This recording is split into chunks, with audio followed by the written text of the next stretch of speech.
Tan Zhongyi menegaskan dominasinya di ronde ke-9 setelah mengalahkan Faisali Rames Babu. Sebelum kita lanjut menjalankan partainya, di sini kita melihat grafik permainan dari kedua pemain. Tingkat akurasi yang dilakukan Tan Zhongyi sekitar 97,3% dan Rames Babu 84,7%. Kalau kita melihat grafik permainan, di sini Rames Babu tidak melakukan kesalahan di opening.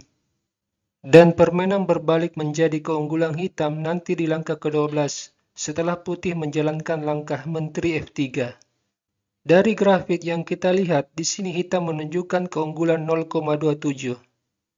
Dan hingga di akhir permainan kita lihat bagaimana keunggulan hitam yang mencapai keunggulan 6,72. Oke, kita lanjut ke permainannya. Rames Babu sebagai putih mengawali dengan E4. Tan Zhongyi membalas C5, C3, Sicilia Alapin, hitam merespon dengan pion E6, D4, D5, pertukaran pion sentrum, pengembangan kuda, pion A6, mengontrol petak B5 dari kemungkinan ditempati gajah, gajah D3, pion mengusir gajah, dan gajah mundur. Hitam terlebih dahulu mengembangkan gajah gelap, rokade, kuda E7, lalu pion B3, menantang dominasi pion C4. Di sini Stockfish menyarankan gajah pining kuda, atau benteng dialihkan ke jalur terbuka. Tan Zhongyi langsung memukul pion. Putih memukul dengan pion, membuka akses benteng, juga memberdayakan pion mengontrol petak C4. Kemudian hitam rokade. Rames Babu lalu mengambil inisiatif di sayap raja dengan kuda. Menekan pion. Direspon dengan pion G6 dan menteri ke F3. Menteri C7 menekan pion H2.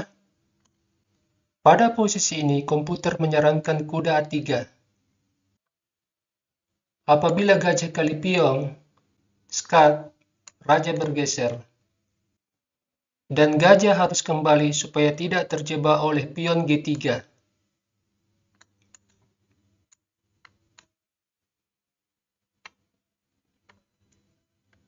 Direspon dengan kuda menyerang menteri dan gajah. Apabila pion kali kuda, benteng kali benteng. Melihat pionnya yang terkena serangan 2 kali, Rames Babu lalu mendorong pion. Dengan kemungkinan menyerang formasi pion hitam.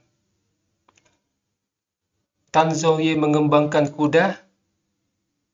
Pada langkah ke-14, Rames Babu melakukan kesalahan strategi dengan gajah A3. Seharusnya petak A3 ditempati oleh kuda. Dan kita bisa melihat gajah meninggalkan diagonal C1 H6. Gajah ini sebenarnya memiliki penguasaan diagonal yang strategis di C1 H6. Hitam melangkah raja G7, benteng dialihkan ke jalur terbuka. Hitam lalu menutup pergerakan pion putih di sayap raja dengan pion H5. Setelahnya, putih kembali melakukan kesalahan dengan pion C4. Ini membuat pion putih di D4 tanpa pengawalan dan memudahkan serangan dengan kuda. Rames Babu salah memprediksi. Dia mengira hitam langsung memukul pion dan dia dapat melakukan pinning terhadap kuda. Tetapi dalam situasi ini, hitam terlebih dahulu mengusir kuda dan membuat pion sebagai perisai yang mengawal raja dari diagonal gelap. Rames Babu lantas menukar gajah. Setelah menteri kali gajah, putih mengalami masalah karena kuda di G5 dalam posisi terancam. Putih lalu mendorong pion C5, menteri C7, kuda H3. Setelahnya hitam mendapat tempo dengan memukul pion, sekaligus menyerang posisi menteri. Menteri E3, kuda C2, menyerang 3 perwira sekaligus. Rames Babu lalu memukul kuda dengan menteri. Tetapi Tan Shou Yi dengan cerdik menutup skak dengan benteng. Dan Rames Babu akhirnya menyerah. Sebab jika dilanjutkan menteri kali menteri, benteng kali menteri, kuda C3, kuda kali benteng, benteng kali kuda, gajah dan kuda ditukar, pion kali gajah, benteng kali pion. Hitam unggul kualitas dan jumlah pion.